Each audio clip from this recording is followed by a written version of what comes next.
이번에는 한국과 미국의 극우가 굉장히 끈끈하게 지금 연결되어 있는 것 같은데 이 현상에 대해서 좀 살펴볼 필요가 있을 것 같아요. 이 한미 극우 연대를 상징하는 결정적인 장면 두 가지가 있었죠. 먼저 첫 번째는 그러니까 트럼프 미국 대통령이 한미 정상회담 2시간 전에 이런 글을 SNS에 올렸습니다. 한국에서 숙청 혹은 혁명이 일어나고 있다. 그러니까 극우 세력의 얘기를 주장을 그대로 한 얘기를 SNS에 올린 거 이게 첫 번째 장면이었고 두 번째 장면에서는 조지아주에서 한국의 노동자들을 그 쇠사슬을 묶어가지고 단속한 그 장면 그게 결정적으로 두 가지 장면이 한미 극우 연대를 상징하는데 특히 두 번째 노동자 단속 같은 경우에는 그 단속의 배후에 트럼프 지지 세력이죠. 마가 세력의 정치인이 이제 이거를 신고한 거다 이런 이제 얘기가 나오면서 훨씬 더 뭐 심각한 상황이 아니냐 이런 얘기가 나오고 있는데 교수님 한번 여쭤보고 싶어요. 한미 극우 연대, 한미 극우 네트워크 어떻게 지금 진행 중인 상황인가요? 뭐 어떻게 진행되는지는 공개적으로 이렇게 안 드러나는 것도 있으니까 뭐 이렇게 굉장히 세부적으로는 모르겠지만 사실 좀 그렇게 크게 심각하게 생각을 안 했는데 요번에 이제 그 트럼프 이재명 대통령이 만나러 갔는데 이제 그런 이야기를 하는 걸 보고 좀 깜짝 놀랐어요. 그리고 다들 깜짝 놀랐죠. 새벽에. 그러니까 이게 단순하게 종교계나 그냥 뭐 비즈니스 영역에 그러니까 그냥 사회 세력 정도가 시도하는 거구나라고 생각했는데 이게 저 통상 문제를 논하고 하는 정상회담 자리에서 거론되다니 이제 굉장히 놀랬고 그래서 이제 그 심각성을 우리한테 알려주는구나. 그리고 이제 바로 이어서 이제 그 조지아에서 이제 그런 사건이 터졌단 말이에요. 그러니까 이 부분 그것도 이제 정치인이 해가지고 반이민 정서를 기대가지고 이거는 외교 통상 문제 이런 문제를 두고서는 벌어지는 일이구나. 그러니까 이게 단순하게 반이민 정서를 목표로 뭐 그다음에 이제 타국을 배척하기 위해서 혹은 무역 압박을 하는 게 아니라 이 자체가 국가와 국가 간의 관계 부분에 영향을 미치고 있는 외교 통상 정책의 한 레파토리로 사용되고 있구나. 그래서 상당히 심각하고 그 부분을 노리고 지금 우리 이제 여러 가지 아까 이제 마가도 말씀하셨지만 뭐 한국의 이제 빌더 코리아라든지 이런 부분들과의 연계가 아주 이제 뭐 와가지고 연설도 하고 얼마 전에 그 암살당한 커크 같은 경우에도 한국에 와가지고 연설도 하고 거기 연설한 데가 우리 집에서 멀지가 않더라고요. 그래요? 키텍스? 그래서 거기까지 왔었단 말이야. 그래서는 그렇게 굉장히 인적 네트워크도 점점점 강화되어 있고 조직적이고 체계적인 시도들을 하고 있구나라고 하는 그런 부분을 이제 갖고 좀 심각하다라고 생각했죠. 지금 보니까 지금 그 미국이랑 굉장히 열심히 이제 연대하고 있는 한국 극우 세력들이 뭐 빌더 코리아 아까 말씀하신 빌더 코리아, 트루스 포럼, K시팩 그러니까 미국에 이제 시팩이 있는데 그거를 이제 한국 버전으로 해가지고 K시팩 이런 이제 단체들이 있더라고요. 얼천님께서는 이거 어느 정도로 보세요? 그러니까 이게 좀 히스토리를 좀 우리가 이해할 필요가 있는데 트럼프가 1기 때 이제 집권을 했죠. 2016년부터 2020년까지 그때 이제 많은 일들을 했는데 그때 마가 세력들이 한 게 뭐냐면은 유럽에 있는 극우 정당을 지원해가지고 이들이 좀 더 잘 클 수 있게 하겠다라는 거예요. 물론 그 이후에 유럽의 극우 정당들이 계속 약진을 했지만 이 움직임 때문에 됐다라고 반드시 보기는 어려워요. 왜냐하면 그들의 나름대로의 그 국내 정세 상황. 예를 들면 스티브 배넌이라는 1기 트럼프 때의 이제 수석 전략가. 지금은 이제 그 팟캐스트나 유튜브로 굉장히 이제 유명한 사람이에요. 근데 이 스티븐 배넌이 벨기에 브뤼셀에 더 무브먼트라는 이제 단체를 만들어가지고 이래서 소위 말하는 극우 정당들을 전체 의석수의 3분의 1을 만들겠다 이런 전략을 가지고 이제 2016년부터 이미 이게 진행돼 왔다는 거예요. 그러니까 유럽 다니면서 막 이렇게 지원한 거예요? 그러니까 유럽 정당들도 극우들이 다 있잖아요. 나라마다 프랑스엔 국민전선이 있고 독일엔 독일을 위한 대안이 있고 뭐 이탈리아 형제들이 이탈리아에 있고 다 있단 말이에요. 근데 이들의 연대가 그렇다고 막 되게 뚜렷하지는 않았어요. 각자 자기 나라에서 하는 건데 그러면서 아니 왜 비슷한 얘기를 하는데 왜 얘들이 연대를 안 해? 미국의 미국의 극우가 중심이 되겠다라고 이런 야망을 가지고 이제 하기 시작한 거예요. 그게 이제 동아시아까지 눈길을 돌리고 있다. 이렇게 한국까지 이제 눈길을 돌리고 있다. 이렇게 보시면 될 것 같아요. 그래서 특히 이제 그 마가 세력들이 2기 집권한 다음에 여러 이제 보도가 나왔는데 벤스 부통령 이런 사람들이 독일을 위한 대한 정당이 독일 총선 앞두고 독일을 위한 대안 여기가 선전하면 좋겠다. 네. 이런 식으로 아예 공개적으로 얘기를 해버려요. 네. 네, 그런 식으로 아예 내정 간섭. 그래서 그러네요. 유럽에 그게 한두 번이 아니에요. 그러니까 막 모든 독일이 아니라 유럽 연합에 있는 극우 정당들을 하나씩 다 호명하면서 여기가 잘했으면 좋겠다라고 하고 네.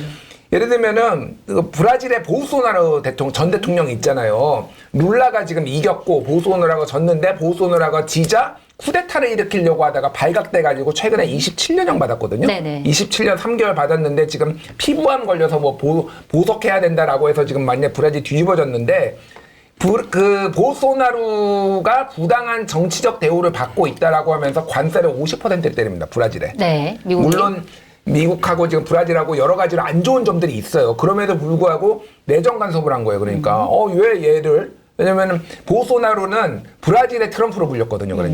그러니까 이런 식으로 내정 간섭을 직접 서슴지 않은 거예요. 그러니까 윤석열이 이재명 대통령 만날 때 윤석열을 언급하지 않았지만은 사실상 그거를 시사하는 바람, 뭐 혁명이 일어나고 있다 지금 이런 얘기들이 나오고 우리나라 구구들이 지금 트왕상께서 트럼프 황상은 이제 네티즌 용어인데 트왕상께서 항공모함을 이끌고 윤석열을 구출하러 오실 거다라는 이런 망상들을 펼치는 이유가 실제 그런 식으로 정치에 지금 다 개입하고 있다 지금. 네. 그러니까 이게 우습게 볼 일이 아니에요. 그러니까 이미 유럽 쪽은 어느 정도 됐다고 보는 거예요 지금. 이미 엄청 컸잖아요. 지금 1등 아니면 2등이에요 지금 구구 정당들이 다. 네. 이제 한국이다. 타겟은 한국이다. 게다가 유럽하고 다르게 우리나라는 이 미국의 마가랑 굉장히 유사한 게 기독교 복음주의가 매우 강해요.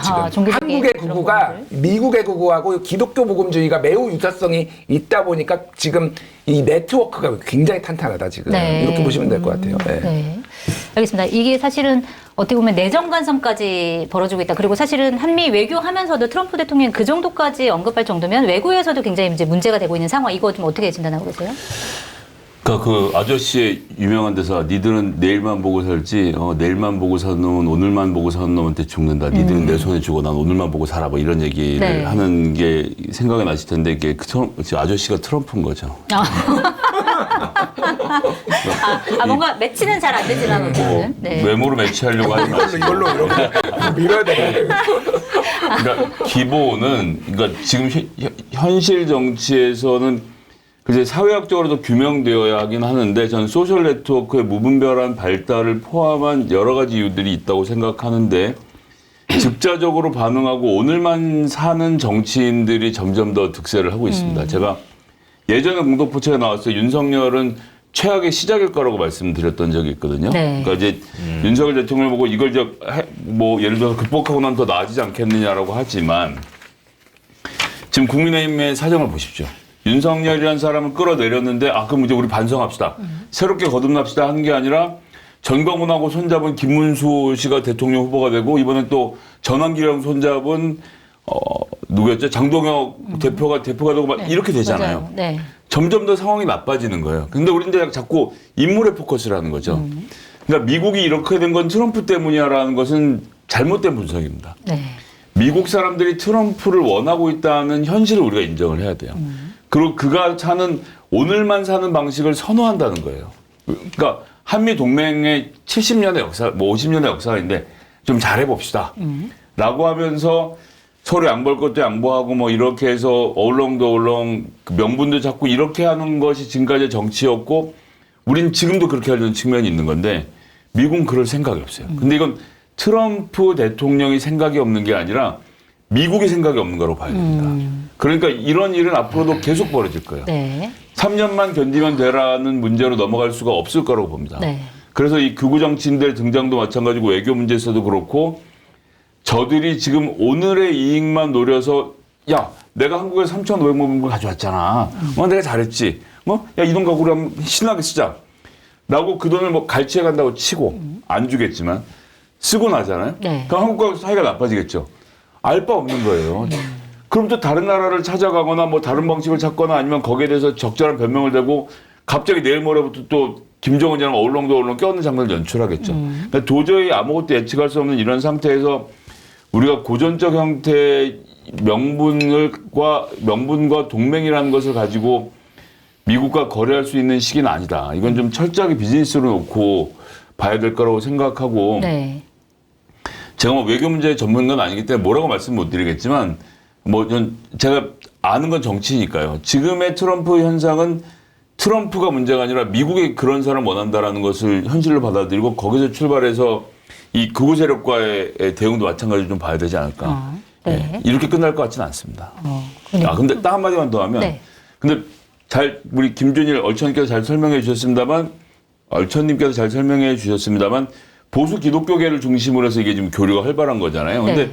우리나라 기독교인의 숫자가 점점 더 줄어들잖아요. 아, 그런가요? 저도 뭐 기독교인 중에 한 사람이긴 한데 네. 숫자가 자꾸 줄어드는데 특히 대형 교회를 중심으로는 이게 확산이 안 되고 자꾸 안으로 사그러들고 있어요. 그러니까 줄어드니까 이 줄어드는 교세를 견딜 수 없어서 이런 방식을 찾고 있는 건데 네.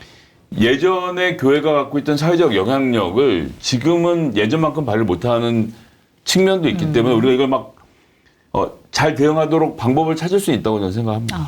네. 그 종교 얘기 더 해봐야 될 것 같은데 일단 이제 찰리 커크 암살 당했는데 이게 청년 기독교 우파 어쨌든 거기에 종교가 붙습니다. 그러니까 어쨌든 암살당하기 직전 6일 전에 아까도 얘기했던 고향 킨텍스에서 열린 빌드업 코리아 행사에 이제 참여를 해서 이제 특검이 교회에 수사를 하고 있는 거에서 교회 탄압이다 이렇게 얘기를 하고 한국 정부가 계속 이런 식으로 행동을 하면 미국이 옳은 일을 위해 나서서 싸울 것이다 이렇게 해서 굉장히 이제 환호를 받았던 장면이 있었는데 자 그런데 이제 이 찰리 커크 추모식 미국에서 열린 추모식을 보니까 뭐 트럼프 대통령 참석하고 근데 각 그 정부 굉장히 중요한 사람들 다 참석하고 이게 근데 추모식인데 마치 그 뭐 교회 부흥회처럼 이게 그 종교 행사인지 아니면 추모식인지 알 수 없다 이런 이제 분석이 나오면서 어떻게 보면 정교 일치의 상징적인 장면을 보여준 거 아니냐 뭐 이런 또 분석이 나오기도 했어요. 얼천님 보시기에 이 장면 좀 어떻게 보셨어요? 그 찰리 커크가 이제 죽기 전에 마지막에 온 나라가 한국이라서 네. 더 이제 좀 한국이 부각되는 것 같고 심지어 트럼프가 최근에 이제 찰리 커크 추모 분위기를 얘기를 하면서 한국에서는 찰리 커크를 추모하며 성조기도 흔들고 있다. 이제 국민의힘 그 지지 세력 뭐 이런 거를 얘기를 한 거예요. 네. 전체적으로 이제 이 굉장히 동조화가 저는 빠르게 되고 있다라고 봐요. 그리고 아까 전에 얘기했던 스티븐 배넌도 그 행사 비디오 코리아에서 영상 편지 보냈어요. 그때 뭐라고 했냐면은 중국 공산당의 협력 아래 선거를 훔친 정당 더불어민주당을 얘기하는 거죠. 네. 대한민국 한국 국민을 억압하려 될 거 똑같은 메시지예요. 그러니까 사실은 그래서 이들의 뭐 여기서 뭐 우리가 많이 나왔던 뭐 고든 창이니 뭐 스탄이니 뭐 이런 사람들의 전체적인 인식은 뭐냐면 부정선거 음모론을 가지고 지금 이게 대한민국 더불어민주당이 중국과 손을 잡고 선거를 이겼다라는 얘기들을 한국 구구가 얘기했던 거를 거의 그대로 얘기를 하고 있고 사실은 이 선후 관계가 어디가 먼저인지 모르겠으나 부정선거 음모론은 원래 트럼프도 얘기를 했었거든요. 그러니까 근데 본인이 이기니까 얘기를 안 해요. 차이가 있다면 윤석열은 본인이 이긴 선거에서도 부정선거가 있었다고 얘기를 할 뿐이에요. 그러니까 더 이길 수 있었는데 네, 더 이길 수 있었는데 0.78밖에 못 이겼다 뭐 이런 주장을 이제 하는 건데 그러니까 이게 우리나라 극우에서 사실은 이 메시지들을 더 강하게 나와서 이게 최근에는 왜냐하면은 부정선거 얘기가 미국에서 별로 안 나왔었거든요. 왜냐면 트럼프가 집권했잖아요. 어쨌든. 네네. 그러니까 그러네요. 트럼프는 영리한 사람이라서 부정선거 얘기를 더 이상 할 필요가 없으면 안 해버리는 거예요. 그런데 이 얘기가 미국에서 나오기 시작한 거는 사실 한국의 영향이 크다. 그러니까 이 네트워크가 만만치 않다라는 거예요. 그러니까 한국에 있는 구구 개신교 세력들이 부정선거 얘기를 하고 미국에 전파를 하고 미국에 있는 사람들이 얘기를 하면은 봐봐라 미국에서도 지금 한국이 이 선거가 부정선거라고 얘기한다라고 하고 그거를 받아가지고 자기들끼리 또 이 피드백 현상이 자기 이제 에코챔버 내에서의 피드백 현상이 지금 계속 벌어지고 있다. 이렇게 봐서 이 기독교 복음주의 특히 이제 종교랑 연관된 거 이거는 쉽게 무너지지 않겠다 제가 보니까 네. 이들의 그 유대 관계는 네. 게다가 여기에 꼭 기독교만 있는 게 아니라 통일교도 사실은 있어요. 그러니까 네. 통일교 같은 경우에는 예전에 트럼프가 이제 첫 번째하고 떨어졌잖아요. 낙선하고 그 통일교 행사에 영상 편지를 3번을 보냈어요. 그래서 50만 달러, 100만 달러, 100만 달러 3번을 33억 원 정도 받았습니다. 그거 해주고 3번 영상 편지 나오고. 네. 그래서 이쪽에 네트워크도 만만치 않아요. 그러니까 지금. 그래서 이런 식으로 지금 이 극우와 종교가 지금 다 얽혀 있어가지고 한미 간에 네. 이게 앞으로 굉장히 큰 고치거리가 될 것 같아요. 제가 보기에는. 교수님 왜 이렇게 이 극우랑 그 종교랑 얽혀 있게 되는 거죠? 이 현상이 왜 그렇게 되는 거예요? 검증된 상품을 인터넷 최저가보다 저렴하게 판매하고 있는 마키타니 쇼핑몰에서 잡은 직후 강한 햇빛과 거친 바닷바람으로 단시간 배에서 건조한 오징어를 준비를 했습니다. 짧은 건조로 육즙이 풍부해 식감이 부드럽고 감칠맛이 진합니다. 지금 마키타니에서는 배에서 바로 말린 오징어 한 묶음 10마리가 71,000원으로 시세보다 훨씬 저렴하게 판매하고 있습니다. 제철 과일 중 최상품만을 선별해서 저렴한 가격으로 다양하게 구성해서 보내드리는 제철 과일 랜덤 박스는 다양한 과일을 드시고 싶은 분들께 강력 추천합니다. 지금 세팅된 것이 2인용이고요. 배송 메시지란에 공덕포차라고 적어주시면 한 품목을 서비스로 더 보내드린다고 합니다. 지금 주문하시면 유기농 사과 주스 2팩을 서비스로 보내드립니다. 마케타니에서 라온 우리마을 혹은 과일 랜덤박스로 검색하시면 됩니다. 주문 방법은 유튜브 화면 좌측 하단을 클릭하시거나 포털에서 마켓타니를 검색하셔서 주문하시면 됩니다. 공덕포차의 다양한 안주거리와 딱 어울리는 프리미엄 소주, 파주 소주는 명품 증류식 소주로 25도라는 높은 도수에도 맛은 부드럽고 달콤한 과일향이 끝내줍니다. 특가 이벤트도 진행하고 있는데요. 검색창에 파주 소주를 검색해서 들어가시면 파주 25 3병 선물 세트가 33,000원 무료 배송으로 판매되고 있습니다. 그러니까 이게 이제 유럽은 종교 이 부분과의 결합 부분은 별로 이렇게 낮아요. 그러니까 네. 예전에 이제 원래 극우의 뿌리를 저기 유럽 같은 경우에는 저 왕당파들에서 이제 찾기도 하는데 카톨릭 기반해가지고 이제 그 구질서로 돌아가고 그래서 민주주의 파괴하고 이제 이런 부분이었는데 그 후에 지나면서 이제 종교적 기반은 별로 없어진 건데. 네. 근데 이제 미국 같은 경우에는 이게 이제 사실은 그때는 이제 네오콘이라 그랬죠. 신보수 레이건 이제 대통령이 등장할 때, 레이건 정권이 등장할 때 그 기반 중에 하나가 이제 기독교였습니다. 그러니까 그때는 또 이제 왜 그러냐면 미국이 60년대 거쳐서 70년대 오면서 워낙 이제 신자파들, 이게 이제 진보의 바람이 세고, 네. 뭐 이런 부분에 저항해야 된다라고 하는 이제 기독교적 부흥 운동이 있었던 거거든요. 이제 여기가 자기 정치적 대표를 만들어야 된다는 게 레이건하고 결합을 했었던 거예요. 그러니까 미국의 그 극우 정치의 뿌리로서의 기독교는 원래 처음부터 시작이 그렇게 됐고, 네. 뭐 건국으로 올라가면 원래 그 정치 자체를 잡고 있었던 게 또 이제 기독교 세력이니까 그 부분이 하나 있고, 이제 이 종교의 리추얼 제례라든지 사람들을 조직하고 이걸 부흥하고 하는 이런 이제 방식 자체가 사실은 이제 미국에서는 교회가 거의 그 아주 밀착되어 있는 게 아니라 사실은 그 교회 자체가 그걸 담당하고 있었던 거죠. 그러니까 네. 뭐 미국의 우리 총기 문제 자꾸 이야기 나옵니다만 그 총기 규제가 어려운 것도 하나가 이것도 기독교가 지키고 있는 거예요. 왜냐하면 예전에 교회 들어갈 때 총 없으면 못 들어갈 정도였단 말이에요. 네. 그리고 그 타운을 지으면은 이게 저 종탑 있잖아요. 이 종탑이 요새예요, 요새. 그러니까 마을을 지키는 요새였단 말이에요. 그래서 총과 요새와 교회라고 하는 것은 단순하게 종교적인 부분이 아니라 정치적이고 공동체를 지키는 하나의 이 시스템이었던 거죠. 네. 이 부분이 이제 미국에 워낙 장착되어 있는 거고, 그것이 이제 민주화, 미국도 이제 그 신자파나 이런 진보화되면서 그런 게 약화됐다가 80년대 들어오면서부터 강화되어 왔던 뿌리. 네. 그 선상에서 있는 거다. 그러니까 우리가 이제 기독교를 너무 이제 정교가 분리됐다 그래서 기독교가 정말 이제 정말 자꾸 제가 요새 산을 많이 가는데 우리 종교를 자꾸 산 속에 있는 절에 스님 이렇게 이제 혼자 수행하시는 분으로 생각하세요. 근데 그렇지 그런 게 않습니다. 아니다. 예, 그러니까 떨어져 있는 게 아니다. 그럼요. 종교는. 유럽에서도 사실은 정치가 제일 발달된 게 교황청이죠. 근데 여하간에. 근데 한국의 기독교는 아까 김진수 님 말씀 드린 것처럼 사실 거기에서 기원을 두고 있는 거거든요. 미국의 네. 반공주의와 그다음에 묵시론적이고 이제 복음주의와 이 부분을 그대로 갖고 온 거고 네. 거기가 지은 뭐 그 교회의 세계관. 그러니까 저는 사실 극우 집회에 미국기가 나오고 또 여기는 또 그다음에 이제 친유대적이에요. 친이스라엘. 네. 그러니까 이스라엘기가 나오고 하는 거는 이해 못할 바가 아니에요. 그러니까 역사적으로 이제 그런 부분이고 거기다 지금 얼마나 열심히 합니까? 그러니까 조직을 다 만들어 가지고 실제로는 그 뭐 소위 담론도 만들어내고 정책도 만들어내고 그러니까 워낙 소스를 제공을 해주고 거기에 이제 이런 부분들이 그 뿌리가 돼가지고 지금 기독교와 이제 이 극우가 밀착되어 있는 거다. 네. 아까 이제 의원님께서는 한국의 기독교가 점점 줄어들고 있는 상황에서 이게 하나의 이제 돌파구처럼 극우 세력화가 되는 거다 말씀하셨는데 그게 실제로는 진행되고 있다고 보시는 거예요? 그러니까 뭐 극우 세력화를 돌파구 삼아서 모든 대형 교회들이 극우로 가자라고 주장하는 건 아니라고 생각하는데 미국에서의 기독교와 우익의 만남은 다른 것보다도 그러니까 이제 패밀리 밸류라는 것이 미국에서는 소위 말하는 이 진보 진영과 보수 진영을 나누는 중요한 가치 중에 하나거든요.